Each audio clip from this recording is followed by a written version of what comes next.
ఇక్కడ కనిపించదు. నాది జిమ్మెదారి, మీ ఆనవాళ్ళు లేకుండా చేసే బాధ్యత నాది అని చెప్పి నేను మీకు అందరికి తెలియజేస్తున్నా అధ్యక్ష. అదేవిధంగా అధ్యక్ష, పదే పదే మనోళ్ళు కాళోజీ కవిత్వం గురించి, కాళోజీ గొప్పతనం గురించి చెప్తున్నారు అధ్యక్ష. వారు పల్లా రాజేశ్వర రెడ్డి గారు వరంగల్, నల్గొండ, ఖమ్మం 3 ప్రాంతాల నుంచి శాసన మండలి సభ్యుడిగా 2 సార్లు ఎన్నికైనరు నాకు తెలిసినంత వరకు. వారు ఆ ప్రాంతం వారికి తెలుసు, వారి సొంత ప్రాంతం వరంగలే అనుకుంటున్నా. కాళోజీ కళాక్షేత్రం వరంగల్లో మొదలుపెట్టి 9.5 సంవత్సరాలు అయిందో, మరి ఎన్ని ఏళ్ళు అయిందో, 9.5 ఏళ్ళు వాళ్ళ అధికారంలో ఇంతవరకు పూర్తి కాలేదు అధ్యక్ష. ఏ కాళోజీ కవిత్వం గురించి గొప్పగా చెప్పి, కాళోజీ గురించి గొప్పగా మాట్లాడుతున్న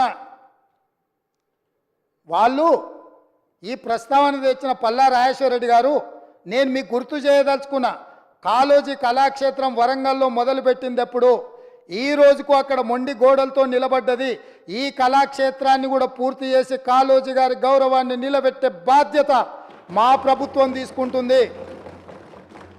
9 నెలల్లో ప్రగతి భవన్ పట్టుకోగలుగుతారు మీరు ఉండడానికి రాజసౌధం.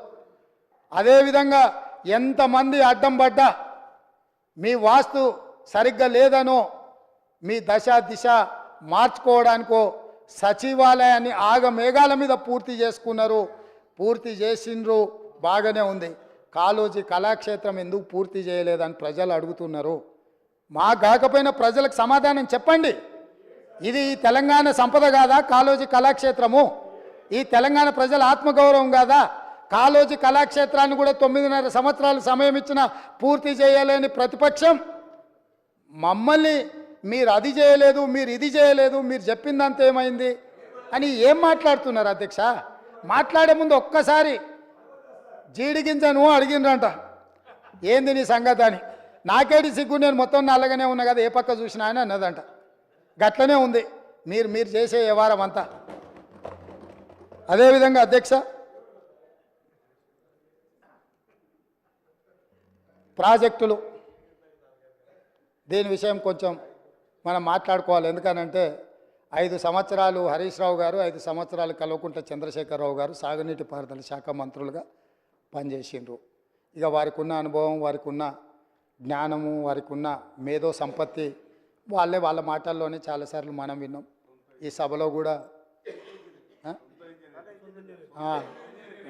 వారే డాక్టరు, వారే లాయరు, వారే ఇంజనీరు, వారే స్ట్రక్చరల్ ఇంజనీరు, వారే 80,000 పుస్తకాలు చదివి వాళ్ళ మేధస్సుతోని నిర్మించారు.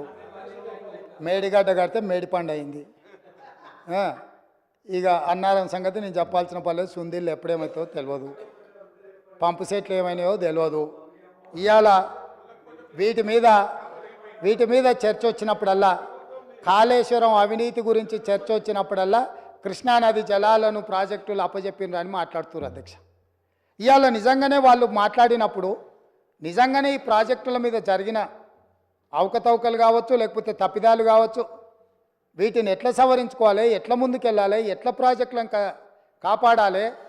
పదే గతంలో 80,000 ప్రాజెక్టులకు 1,00,000 కోట్ల రూపాయల అవినీతి ఎట్లా జరుగుతుందని మేధావులు, మహామేధావులు మాట్లాడినారు అధ్యక్ష.